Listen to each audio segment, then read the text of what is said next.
Good morning, friends. I love the book of Ruth. If you're like me, during this week, you're probably reading all 4 chapters every day that we're in the book of Ruth. It is such a compelling story. Yesterday, we learned, we were introduced to Ruth, and we saw her love for her mother-in-law, Naomi, and we admire her loyalty to her, to be willing to leave her home and travel to a foreign country back with Naomi to Bethlehem. And they do that. Today we're in chapter 2. And right off the bat, we're introduced to a man named Boaz. And not only is Ruth willing to go out and work to provide for her mother-in-law, Naomi, we see her tremendous work ethic, her humility in being willing to go and glean in the fields. And we're introduced to Boaz. We are told that he was a, quote, man of standing.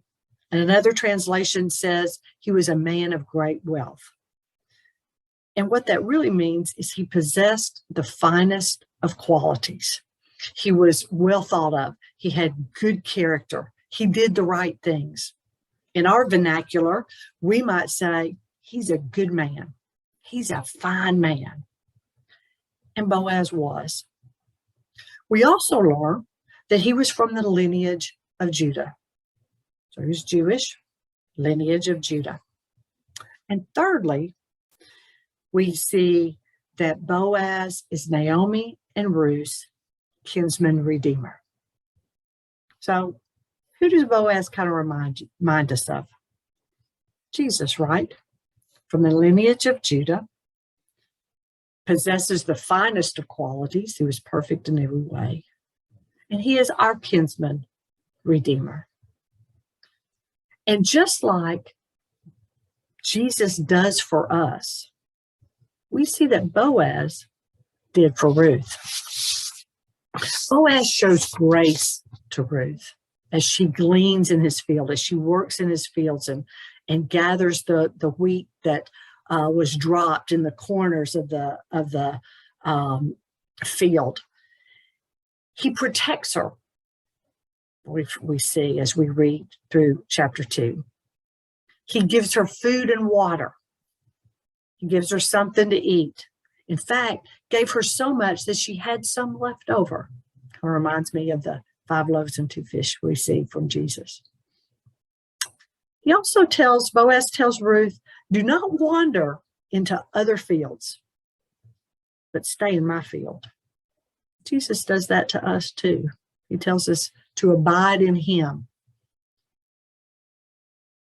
And Boaz already knew about Ruth before she ever came to his field. Just like Jesus knows about us before we come to him. I like verse 17.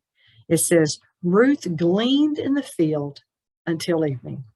Boaz had already showed her kindness. He had already fed her.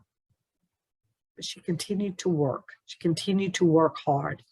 She didn't take advantage of Boaz's kindness. Instead, she used his kindness to motivate her to continue to work hard.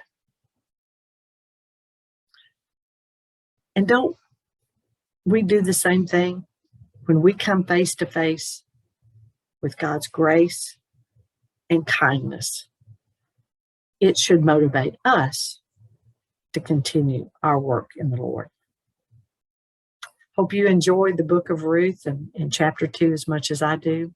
Have a fantastic day, and I pray that you have a Merry Christmas.